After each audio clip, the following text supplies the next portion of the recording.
Boni Online TV. Watu watatu wa familia moja ya Mzee Shadrack Ntagala mwenye umri miaka 66, mkazi wa maeneo ya mtaa wa National, kata ya Magu mjini, wilaya ya Magu, mkoani Mwanza, wamepoteza maisha kwa ajali ya moto iliyotokea leo majira ya saa 6 usiku, huku baba wa familia akinusurika.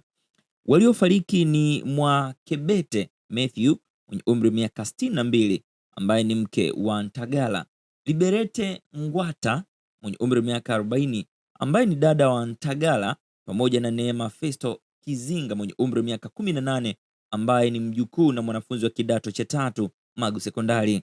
Baadhi ya mashuhuda wa tukio hilo, Mashaka Mabula ambaye ndiye aliyemwokoa mzee Ntagala, amesimulia namna alivyomnusuru mzee huyo, huku dada yake Ntagala, Mwinjilisti Meliona, amesema kwa sasa majeruhi huyo anaendelea kupatiwa matibabu katika hospitali ya rufaa ya Kanda Bugando. Mwanza kunukuu, alikuja kunigongea na kuniambia kuna moto unawaka kwenye nyumba ya baba familia. Nikaenda kuvunja mlango, nikakuta mzee yupo mlangoni. Nikamtoa, ndipo nikaanza kuzima moto kwa kuunganisha mipira ya maji kwenye bomba lililo hapa nje. Mwisho kunukuu. Haya ni ambayo ameyazungumza Mashaka Mabula. Kwa upande wake, mkuu wa wilaya ya Magu Jubilate Lauo, akizungumza mara baada ya kufika katika eneo la tukio, mbali na kuwapa pole, amewasisitiza wananchi kuchukua tahadhari ya matumizi ya vifaa vya umeme na kutoa taarifa haraka tatizo linapotokea.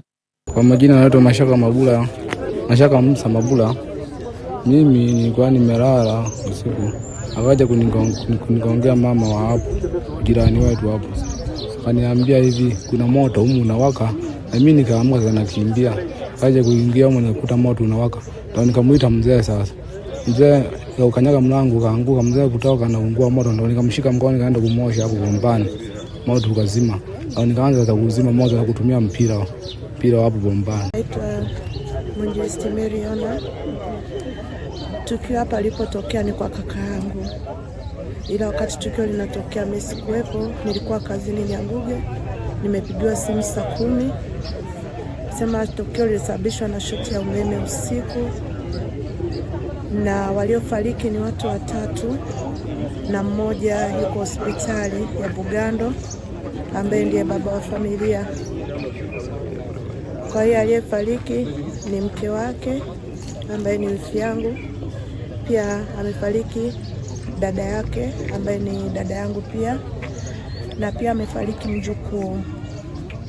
Kwa hiyo hao watatu ndio waliofariki ndani humo, isipokuwa kaka yeye aliweza kupata msaada wa kuokolewa baada ya watu kuvunja mlango, akatoka akiwa na waka moto, wakafanikiwa kumzima, wakampeleka hospitali ya wilaya, na sasa hivi yuko hospitali ya Bugando anaendelea na matibabu.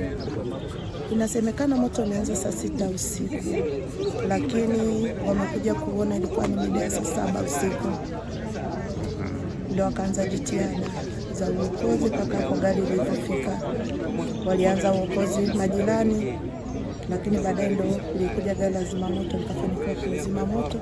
Lakini wakati wote tayari tulikuwa tumeshateketea. Nipende kuwapa pole sana wana National, wana Magu kwa ujumla kwa tukio hili ambalo limetokea. Kwa kweli hata mimi limenisikitisha. Mara ya kwanza ndio maana nimeingia nikasema nije niangalie kwanza ni uharibifu umefanyika kwa namna gani ambao umeweza kupelekea kifo cha ndugu zetu hawa walikopo wanakaa katika mji huu. Kwa kweli katika wilaya yetu ya Magu nimeona haya matukio ya moto yameanza kuwa ni mengi.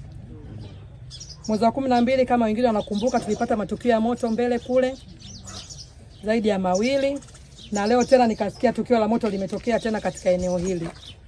Nimekaa nikatafakari kujiuliza maswali mengi ambayo hayana majibu.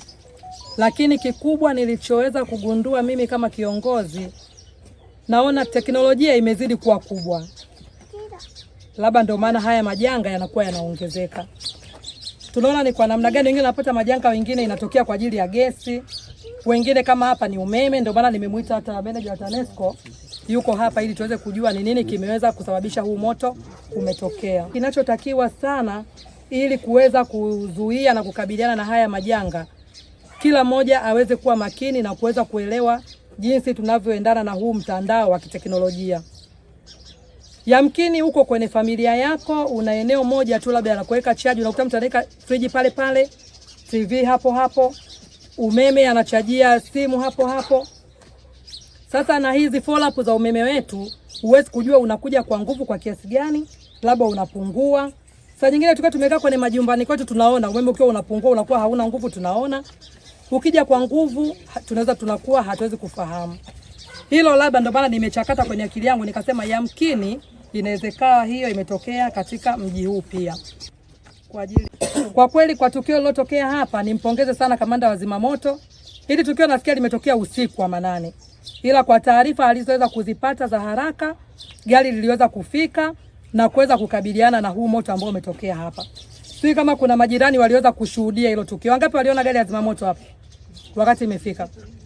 Wengi tulikuwa bado tumelala, si ndio Lakini nimpongeze sana kamanda wa zimamoto kwa kuchukua action ya haraka.